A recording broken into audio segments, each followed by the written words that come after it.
Only 2% of the people around the world can hear this terrifying low hum. Since the 1970s, this mysterious noise has plagued cities from Bristol, England to Taos, New Mexico, and even San Francisco in 2021. It's a low, droning sound, like an engine idling.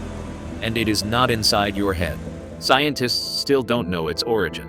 Dr. Glenn Macpherson from the University of British Columbia has been investigating this for 13 years, yet doesn't know its exact source.